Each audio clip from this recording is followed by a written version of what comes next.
This is the San Francisco 49ers Report by Chat Sports. Hope all of the faithful is having a fantastic weekend, and we have a great show on tap for all of you today. And you're going to learn more about this football team because on the docket, an updated Niners depth chart after all of the moves that San Francisco has made in free agency, in the NFL draft, and with this UDFA class. Let's first get you caught up on some of the newer additions to this Niners roster by looking at their draftees and the undrafted free agents. San Francisco goes with Pearsall, a luxury pick, round 1, 31 overall, wide receiver out of Florida, has a lot of ability, good footwork, love the toughness that he exudes. Same can be said for Renardo Green as far as the toughness and the swagger, but also the physicality he brings to the cornerback spot. San Francisco, a little bit of a reach with their first two picks, but two players who fit their identity. Renardo Green led the ACC in pass breakups at Florida State last year. Dominic Pooney, offensive tackle at Kansas, might be an interior offensive lineman at the NFL level, one of three left tackles last year to not give up a sack on more than 700 snaps. He loves his versatility personally, and he said that he thinks that he can play every single position along that offensive line. He could have an opportunity to start at right guard. Maybe he could push Colton McKivitz for snaps at right tackle, but his arm's a little bit shorter. Malik Mustafa, just a stacked and built athlete who's arguably the best tackling safety in this class. I love the value there. Round 4, the safety out of Wake Forest. Grew up a Niner fan.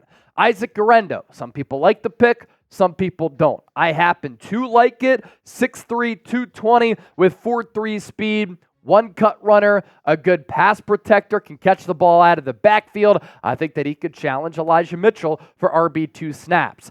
Jacob Cowing is a player, like Pearsall, who's a refined route runner. Very experienced, very productive at the college level. I think both of those wideouts, because Kyle Shanahan in previous years hasn't played a lot of young wide receivers, could challenge for snaps in 2024 and make this offense deeper and more dynamic. Niners address offensive line again with Jarrett Kingston, another tackle who did not give up a sack last year. He could play offensive guard, maybe center. Tatum Bethune, a physical linebacker who compared his game to Dre Greenlaw. A little bit smaller, but that's why you take him in the 7th round out of Florida State. As for the Niners' UDFAs, Evan Anderson, an intriguing defensive tackle out of Florida State with a quick first step. Terique Owens, the son of Terrell Owens, a late bloomer, as originally he wanted to play basketball. A little bit raw as a route runner from everything that I've seen in the tape that I've broken down.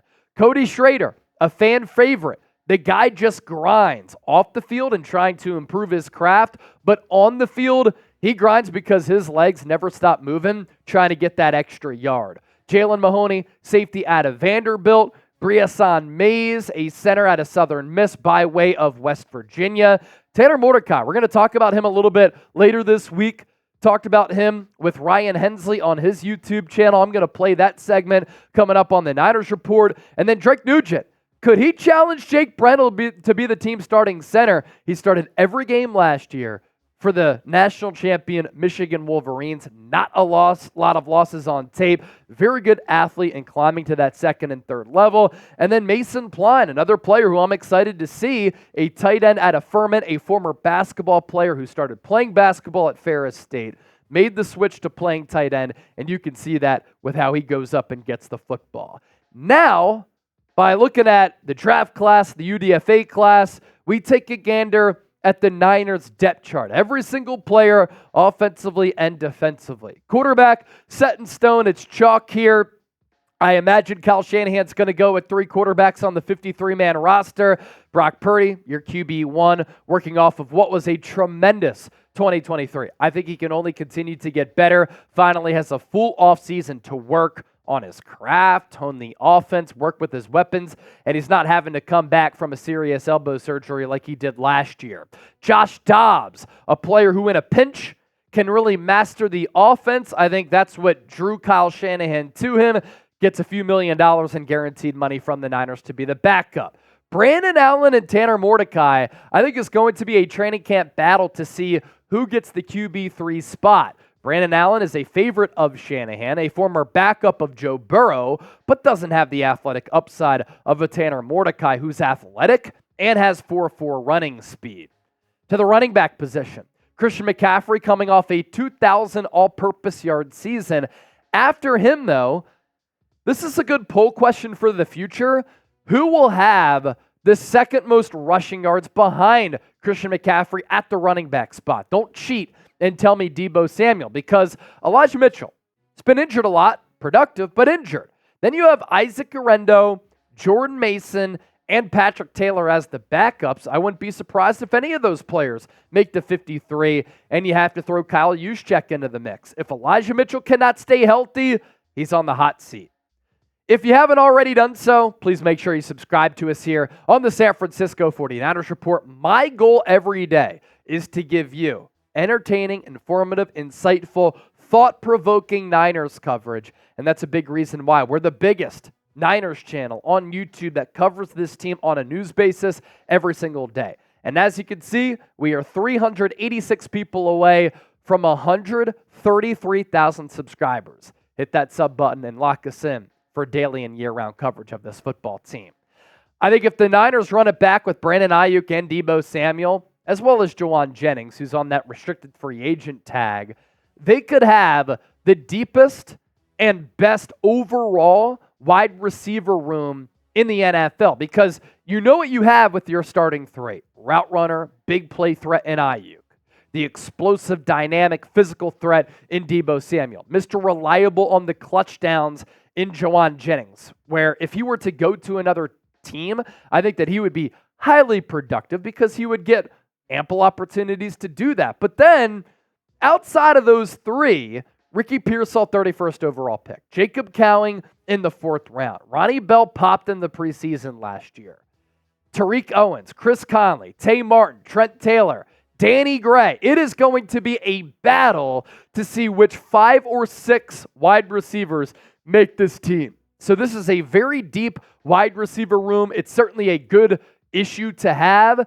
And it's going to be interesting also to see how many wide receivers Kyle Shanahan elects to keep on the 53-man roster. Will it be 5? Will it be 6? Because you're also pretty stacked at other positions. I think the backup tight end spot is a massive question mark and an underrated concern that not a lot of people are talking about. The Niners clearly looked into upgrading that position this offseason, trying to poach away Brock Wright from the Detroit Lions. They wanted to draft the tight end in the draft, but it didn't work out that way, according to Kyle Shanahan. Brayden Willis and Latu are completely unproven. Eric Saubert has kind of been a journeyman and a backup for a reason. And then you have Jake Tonges as the other tight end there. George Kittle, stellar player, all-pro last year, best tight end in the game, but he does have an injury history, starting to get a little bit older. And given how important the tight end spot is to this offense, one of those young players needs to step up. Would not rule out a trade, would not rule out bringing in a Robert Tonyan or a Jimmy Graham type of player in free agency. So tight end 2, definitely an issue for me going into training camp because, again, it's an important position on this football team. To the offensive line, did a little bit of a better job in the 2024 draft as compared to the 2023 draft in drafting offensive linemen in general, but also fortifying the depth a little bit. I like the left side, Trent Williams and Aaron Banks. I think that there are better centers out there, better options maybe on this team than Jake Brendel. Look out for Drake Nugent to challenge Jake Brendel. Good scheme fit, very experienced at the college level, has that streak of nastiness. Then at right guard and right tackle, I could see a couple of things happening here. I could see Dominic Puni taking over at right guard, Jon Feliciano taking over at center, and beating out Jake Brendel and Drake Nugent. I could see Dominic Puni maybe taking over at center. I could see Jarrett Kingston taking over at center. Could Dominic Puni start at right tackle? A wild card, Spencer Burford at right tackle. That's been thrown out there on social media, although I think that's somewhat unlikely. But the point here being the middle right side of your offensive line, once again, an issue going into 2024. So center, right guard, right tackle, they will be good competitions in camp for the starting roles, but also as the backups. What can a Ben Barch do? What can a Nick Zakelj do? It's up for grabs. If you're pumped up for the 2024 season to get here, I want you to hit that thumbs up icon and like the video. I'm looking at this Niners roster. We're talking training camp battles and competitions. We're talking ball. I'm juiced up. If you're with me, like the video. Ricky Pearsall jerseys are available, by the way. He's going to be rocking the number 14, so if you do buy a Ricky Pearsall jersey, it will be in the 1-4. You can get them right now, chatsports.com/Pearsall. Link is hanging out down in the show notes and in the description of this video. Now to the defensive side of the ball. A massive makeover along the defensive line where Nick Bosa, Javon Hargrave are back. Eric Armstead, Chase Young are out. Taking over for Eric Armstead, Malik Collins, who's been more durable, more productive the last 2 years. And then Leonard Floyd, who is one of 3 players in the NFL over the last 4 years to have 9+ sacks. A lot of bend, good twitch coming off the edge. Definitely more consistent than a player like Chase Young, whose highs are very high, but his lows are very low. And then as backups, it's going to be a good competition here. You took Gross Matos, Robert Beal. You signed Gross Matos in free agency last year. You drafted Beal, who has a quick first step. And then at the other end spot, Drake Jackson, Austin Bryant. Drake Jackson, it's put up or shut up time, as I'm about to talk about. And then backup defensive tackle. You signed Jordan Elliott from the Cleveland Browns. You brought back T.Y. McGill. You brought back Kevin Givens, and you still have a young player in Kalia Davis who needs to be able to stay healthy.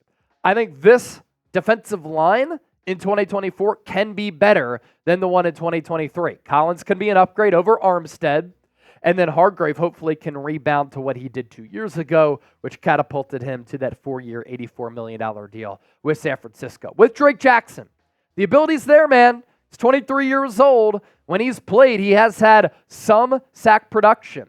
But the coaching staff has clearly lost trust in him, as evidenced by the Chase Young trade and the Leonard Floyd signing. They could have stood pat in both of those instances. They did not. And he's also coming off a knee injury. At 23, though, again, the ability is there, but some people have questioned his work ethic. If he doesn't work harder, might not make this team. Put up or shut up. Linebacker position. All going to hinge on the health of Dre Greenlaw here. If healthy, Niners once again still going to have one of the best linebacking cores in the NFL. Fred Warner, the model of consistency and elite play. Just an awesome, awesome player, an all-time franchise great, and an all-time NFL legend at the linebacker position. Niners picking up Devondre Campbell to take over for that Eric Kendricks role. And I like the depth here. I really do. I think that D. Winters and Jalen Graham have something as young players who are fast and instinctual. Ezekiel Turner, a backup linebacker who has a lot of special teams ability. Tatum Bethune, you took in the 7th round, a hard hitter. Demetrius Flanagan-Fowles is a backup. And then Curtis Robinson, a backup too. So with this linebacker room, a lot hinges on the health of Dre Greenlaw. There was some chatter about him coming back for week 1. I think that's lofty. I think that would be risking it. Going into the offseason, cornerback position I thought was a big concern. Now it is loaded with depth. And yes, I am going with the rookie Renardo Green to start on the outside opposite of Charvarius Ward. Keep the Amador Lenore in the slot. He's elite there, and he's very, very good on the outside. Also, if you keep him in the slot, you're not going to have to pay him as much money. I know it sounds messed up, but this is a business. If you need to put Lenore to the outside, you can do that, and he can certainly show up, ball out there. As far as your backups, you're in a really good position. Isaac Yiadom, Samuel Womack, Darrell Luter Jr., Rock Ya-Sin, Ambry Thomas, another big year for him in the final year of his rookie deal. And then your backup slot options, Chase Lucas and Hall. So at the cornerback position, depth and overall talent was a problem. It needed to be addressed going into free agency. I thought the Niners in free agency and the draft did a great job in bringing in some high-level players there that could make the secondary a lot better. Safety, Talanoa Hufanga, Jair Brown. They might clash as far as their styles at the safety position. I do think Hufanga should continue to be used as that chess piece, Swiss Army knife type of player who could play in the box, hybrid linebacker, You want to include him on some of those blitz calls.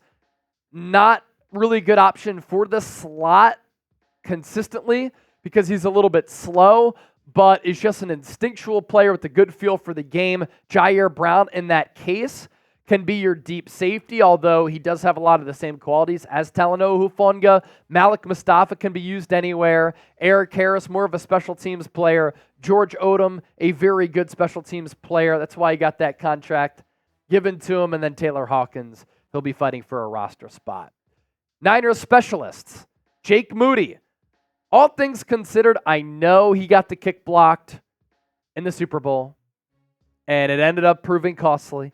He missed the game winner against the Cleveland Browns. There were shaky moments in the preseason and throughout the regular season. But look, the guy hit 250-plus yarders in the Super Bowl and had a couple of clutch kicks in the playoffs. Good leg, and as a rookie, I actually did think he kicked the ball well. Mitch Wishnowsky continues to be one of the best punters in the game. Tabor Pepper, very reliable long snapper. As for the return duties here for San Francisco, Ricky Pearsall isn't super dynamic as a punt returner, according to his former Arizona State head coach, Herm Edwards. Kind of said he's reliable, didn't muff a punt at Florida. He'll kind of dart ahead for 10 yards. A little bit more explosive than Trent Taylor, who doesn't make mistakes with the football, but is a little bit small, and he can kind of get you those safe 5 to 10 yards. Ronnie Bell got experience there last year, but was a little bit inconsistent and shoddy, but might have to be better there to crack this roster. And then your kick returners, Jordan Mason, Ronnie Bell, and of course you have to throw Deebo Samuel in there. It's cool that you can use Deebo Samuel in a situation, in a pinch when you need a big play. And now with these new kickoff return rules, do you decide to use an offensive player and a weapon there to give your special teams unit and then in turn your offense a little bit of an edge? Also, special teams players aren't going to be going down the field with as much velocity to lay as big of hits as they have in the past because they have to wait until that kick is caught. So I'm interested to see how teams strategize that. Please make sure you hit that sub button. Again, if you haven't already done so, closing in on another milestone. Hope you enjoyed today's show. And thanks for watching, as always, right here on the San Francisco 49ers Report, an in-depth depth chart breakdown.